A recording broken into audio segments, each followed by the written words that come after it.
नमस्कार, मैं हिमांशु कुमार। आप देख रहे हैं भारत लाइव। मैं बाबा के साथ मौजूद हूँ। एक बहुत बड़ी खबर आई है। आपको पता है कि चुनाव के नतीजे आने के बाद नीतीश कुमार की हैसियत जो है वो छोटे भाई की भूमिका की हो गई है और लगातार बीजेपी उनको ये एहसास कराती रहती है। इसी को लेकर तमाम तरह की सांगठनिक जो विस्तार किया जा रहा है। और एक बहुत बड़ी खबर है, जो बिहार में कमी रह गई अब वो पश्चिम बंगाल में दूर करने जा रही है जेडीयू। आपको पता है कि वहां चुनाव होने वाला है, तो क्या कुछ अपडेट है पश्चिम बंगाल को लेकर, जहां नीतीश कुमार जो बिहार में वो कमी रह गई उसको पूरा करने जा रहे हैं। बाबा, क्या है पश्चिम बंगाल में, कैसे नीतीश कुमार उसको जो है पूरा करने जा रहे हैं जो कमी बिहार में रह गई थी? हिमांशु, सबसे पहले तो हम पश्चिम बंगाल जाने से पहले हम बिहार में देखना चाहेंगे। तो बिहार में क्या कुछ हो रहा है जो ये मजबूर कर रहा है हमें बताने के लिए कि नीतीश कुमार एक अलग एरा में जा रहे हैं। बिहार में पिछले 15 साल से आप सत्ता में हैं, 16वें साल में आप प्रवेश कर गए। ये तीसरा ऐसा या चौथा पिक कह सकते हैं, क्योंकि 2013 से लेकर 2017 के बीच में जो गैप लगा था उसके बाद चौथा इसको कह सकते हैं, क्योंकि इस बीच में 3 साल का एक और दोस्ती यारी रहा।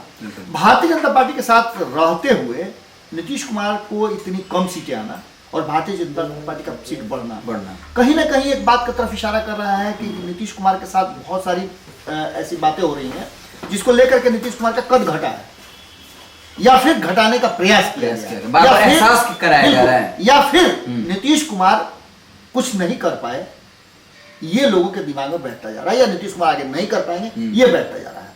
अब इन्हीं बातों को लेकर के नीतीश कुमार अचानक से जागे। नीतीश कुमार जी बड़ी मंथन करने वाले नेता हैं और कोई भी बात यूं ही नहीं कहते हैं। आप जानते होंगे नीतीश कुमार को। नीतीश कुमार हर एक्शन, हर रिएक्शन उनका कहीं ना कहीं राजनीति से पूरी तरह से प्रेरित और जुड़ा हुआ होता है और इसके लिए वो एक्ट करते हैं। अब आपको बताते हैं, आपने जो प्रसंग छेड़ा कि कैसे कमी पूरा करेंगे, तो कमी पूरा करने के लिए बिहार में तो लगे हुए हैं। आपने देखा कि 243 सीटें थी, उसको लेकर के 245 कर लिए, 2 लोगों को मिला लिए, एक निर्दलीय और एक बसपा वाले को मिला लिए। हालांकि किरकिरी तो वहां भी हो रही, खबर तो आप लोग चला ही चुके हैं। अब आगे क्या है कि नीतीश कुमार जी साइलेंटली एकदम भीतर ही भीतर पूरी तैयारी, हालांकि इसकी चर्चा वो पहले कर चुके थे, जिसका जवाब भारतीय जनता पार्टी ने उनको दूसरे तरह से दे दिया था। बंगाल में भारतीय जनता पार्टी के विरुद्ध चुनाव लड़ने आप जा रहे हैं तो उसने अरुणाचल खाली कर दिया आपका। बिल्कुल, तो जैसे ही उन्होंने घोषणा करी कि 70 सीटों से चुनाव लड़ेंगे जी। और अब इसमें सबसे बड़ी बात है कि बंगाल के जो प्रभारी हैं गुलाम रसूल बलियारी जी, इनका एक बहुत बड़ा कद है। अपने खास करके अपने समाज की बात करें तो समाज में इनको बड़ा ही आइकॉन के रूप में देखा जाता है, मुस्लिम समाज के। बिल्कुल। और नीतीश कुमार के बहुत बड़े स्तंभ हैं। इससे पहले वो एलजेपी में भी हुआ करते थे। बड़ी कदावर नेता है। कई बार हमारी बातचीत हुई है और भोजपुरी में भी बतियावलन हमरा से। अच्छा, बहुत सारा बात वाला भीतरिया बात हमें बतियाली जाए कुल।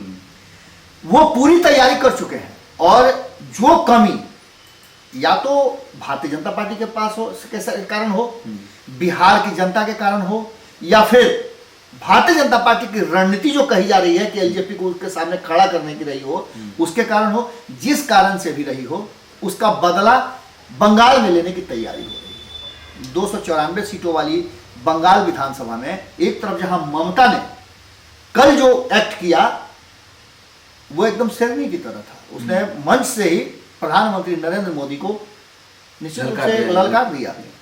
दूसरा, एक बिहारी सब पर भारी वाली बात है, वहां पहुंच चुके हैं प्रशांत किशोर जी। अब कमतर करके प्रशांत किशोर को आंकना कहीं से गलत है।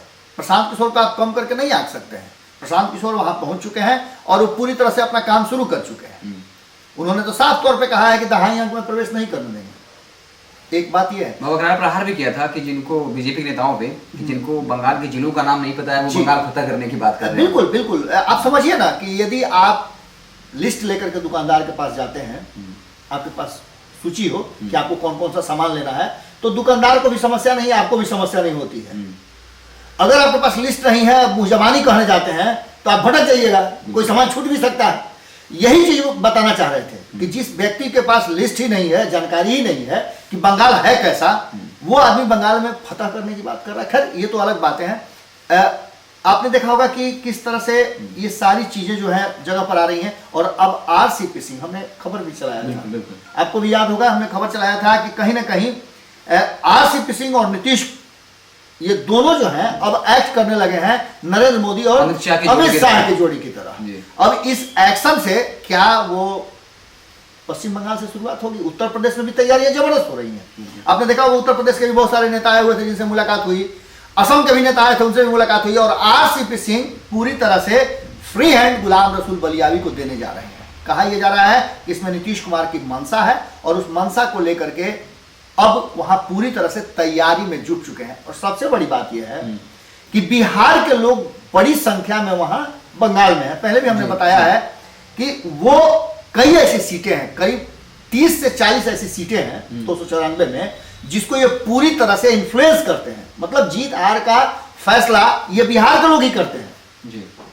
ऐसी स्थिति में अगर बिहार में जो कमी रह गई है, जो सीटें कम आई है जदयू को, वो अगर वहां से कंपनसेट करना चाहेंगे तो निश्चित रूप से थोड़ा सा ममता के लिए भी परेशानी होगी और थोड़ा नहीं बहुत ज्यादा बीजेपी के लिए परेशानी होगी।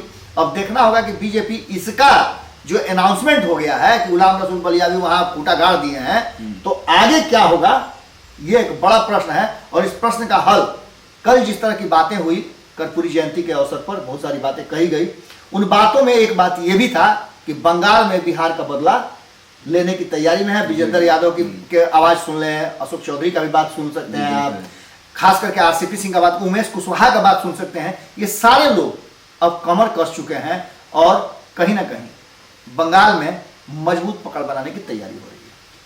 तो इस तरीके से नीतीश कुमार, जिनका कद लगातार बिहार में घटता जा रहा है, मीडिया की सुर्खियों में आ रहा है कि लगातार नीतीश कुमार को बीजेपी एहसास कराती है उनका कद छोटा हो रहा है। इसी बीच एक बड़ा फैसला जेडीयू का, जो पश्चिम बंगाल में जो कमियां रह गई उसको कंपनसेट करने की कोशिश की जा रही है। तो इस तरीके से आप जुड़े रहें भारत लाइव के साथ, खबरों का सिलसिला लगातार जारी रहेगा। अगर आपको हमारा वीडियो पसंद आया तो लाइक करें, कुछ सुझाव देना चाहते हैं तो कमेंट के जरिए बताएं, और अगर आपने हमारे चैनल को सब्सक्राइब नहीं किया तो सब्सक्राइब जरूर कर लीजिएगा।